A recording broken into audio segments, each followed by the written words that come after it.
قد يغادر الريال في اغلب الظن في نهايه هذا الموسم. رودريغيز وكريستيانو رونالدو في تنفيذ هذه المخالفه. الدقيقه الخامسه رونالدو سيتركها لخميس من دون شك، لان من مثل هذه الاماكن والتسديده جول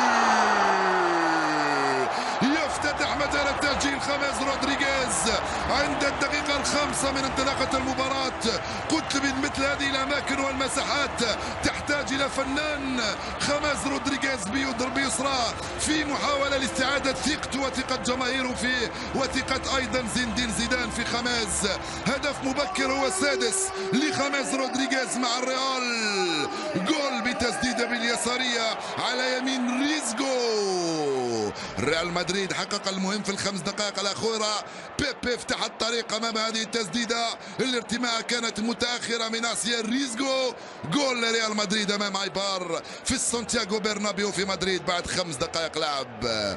طبعا الريال الذي لم يسجل غالبية أهدافه في الربع ساعة الأول، يعني مقارنة بالبارسا أو حتى بأتلتيكو مدريد، هو أقل الفرق التي سجلت في الربع ساعة الأول. الريال لا يمكن أن يكون ريال من دون نجوم كثر. الكرة ممتازة لرونالدو، يلحق عليها هيلة من رونالدو. أولالا جول ثاني من خيسي. هذه المرة رونالدو في التمرير وخيسي في التهديف. هدفه الخامس هذا الموسم. التوغل من كريستيانو، المراوغة ثم التمرير. لاحق خيسي امام انظار خوزي لويس مانديليبار. وتسجيل هدف ثاني عفوا هو لوكاس فاسكيز الذي سجل الهدف الثاني لفريق ريال مدريد وهدفه الثاني له هذا الموسم بعد هذه الانطلاقة من كريستيانو رونالدو. في الخلف لاحق عليه لوكاس فاسكيز. التمريرة ممتازة من رونالدو للوكاس وجول ثاني ريال مدريد. هو ثاني اهداف لوكاس فاسكيز مع ريال مدريد هذا الموسم. هدفان مقابل 0 بعد 18 دقيقة لعب منذ انطلاقة الشوط الأول من هذه المباراة. طبعا الريال بصدد التحقيق المهم وهو وانطلاقة مرة أخرى من خيسي. جول رونالدو يسجل هدفه 30 مع الريال هذا الموسم. رونالدو يسجل كذلك هدفه 40 بعد 300 مع بالوان ريال مدريد.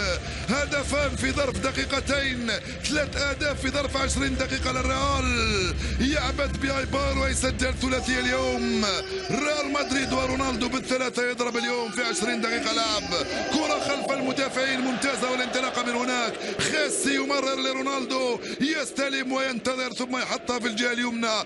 3 أهداف سجلت من الجهة اليمنى للحارس ريزغو. ريال مدريد 3 ايبار 0. رونالدو يقفل الرقم 30 في عدد اهدافه في الدوري الاسباني لهذا الموسم مع فريق ريال مدريد، وهو الهدف الثالث والأربعين في 41 مباراة في كل المنافسات بين دوري الابطال وكاس الملك والدوري الاسباني. 3-0 هي مع خميس رودريغيز. انطلق خيسي البحث عن رونالدو، انطلق خلف المدافعين من هناك على الجهه اليسرى. خيسي وكريستيانو دخل رونالدو اولالا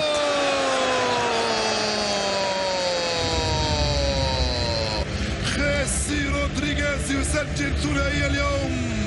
كرة على طبق من كريستيانو رونالدو. 6 أهداف خيسي، 4 أهداف الريال من هجمات معاكسة. ال4 أهداف كلها سجلت بنفس الكيفية والطريقة. اللعب المباشر والسريع والهجمات المعاكسة. دفاع ايبار في خبر كان يخطئ ويضيع كرات يستثمر فيها الريال. ينطلق كريستيانو من جهة وينطلق لوكاس فاسكيز من جهة ثانية وينطلق خيسي وحتى خميس رودريغيز. رونالدو توغل داخل منطقة العمليات. لوكاس فاسكيز راح للقائم الأول، خلى المجال لخيسي في القائم الثاني. على طبق استلم حطها بيمناه بوجه رجله اليمنى في شباك مرمى الحارس ريزغو. بالأربعة يضرب الريال بعد 40 دقيقة لعب منذ انطلاقة الشوط الأول. 4-0 أمام ايبار. الضريبة قد تكون